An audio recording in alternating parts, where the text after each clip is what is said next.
এটাকে আবার থোড় বলে ভাববেন না, দেখলেই মনে হবে যেন থোড়কে কেটে রাখা আছে। কিন্তু বাজারে এত পরিমাণ বিক্রি হচ্ছে, মানুষ এত কিনছে, দেখে আমার হাজব্যান্ডও কিনে নিল। এটাকে বলে কার্ডি। এই প্রথমবার আমরা দেখলাম।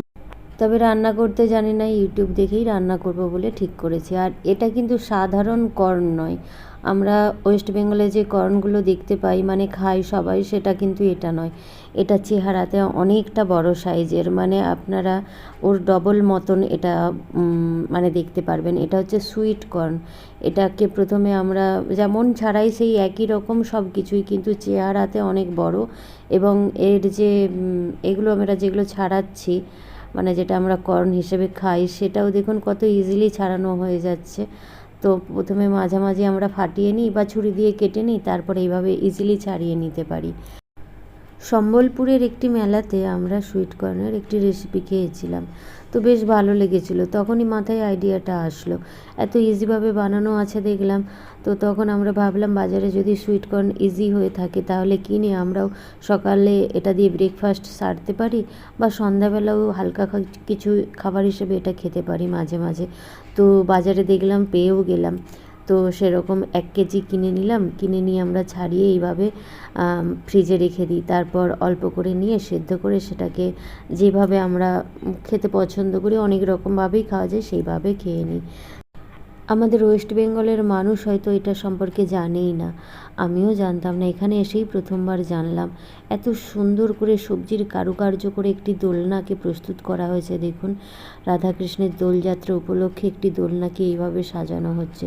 সমস্তটাই কিন্তু সবজি দিয়ে। শুধু সবজিকে যে থরে থরে এইভাবে বেঁধে দিয়েছে তা নয়, যেখানে যেমন কারুকার্য প্রয়োজন, যেখানে যেমন কারুকার্য করলে ভালো লাগবে, কী দিয়ে করলে ভালো লাগবে, অনেকজন মিলে এই সমস্ত পরিকল্পনা করে সুন্দর করে দোলনাটিকে সাজাচ্ছে। আমার এত ভালো লাগলো, কতক্ষণ মুগ্ধ হয়ে দেখলাম যে সবজি দিয়েও এত সুন্দর করে দোলনাকে সুসজ্জিত করা যায়। তারপরে এটি একটি কি বলবো, দেখলেই বুঝতে পারবেন এটা কী হতে পারে, একটা চিড়িয়াখানা। বেশ সুন্দর। আজকে মেঘলা ছিল বলে ফটোগুলো ভালো তোলা গেল না, আর একদিন তুলে আপনাদেরকে, এটা আমার মনে হয় আমার সেরা ছবি। তো চিড়িয়াখানাতে বাঘটা সারাক্ষণই রেগে রেগে ঘুরছিল। আমরা যত মানে ও হয়তো যত আওয়াজ পাচ্ছিল তত ওর হয়তো বিরক্ত লাগছিল, তো বিভিন্ন রকমভাবে ও রাগ দেখাচ্ছিল। তো সেই রাগের মুহূর্তটা আমরা একটু ক্যাপচার করে নিলাম। এদিক ওদিক অন্যমনস্কতায় ঘোরাফেরা করছে। বাঘকে সাধারণত চিড়িয়াখানায় বসে থাকতেই দেখেছি, কিছু কাজ করতে দেখি না। তবে এইবার একটু অন্যরকমভাবে বাঘকে দেখলাম, ও যেন কত ব্যস্ত, সারাদিন ব্যস্ত। আর এই টিয়া পাখিটা কি অদ্ভুত।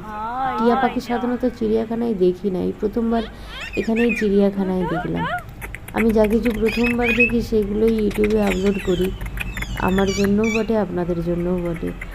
তো এই টিয়া পাখিটি সবার থেকে আলাদা। প্রায় এখানে 200টার মতন 200 না হলেও 100টার মতো টিয়া পাখি আছে আন্দাজ করে করলাম, কিন্তু এই টিয়া পাখিটি দেখুন সবার থেকে আলাদা, যেন কত আমাদের পরিচিত।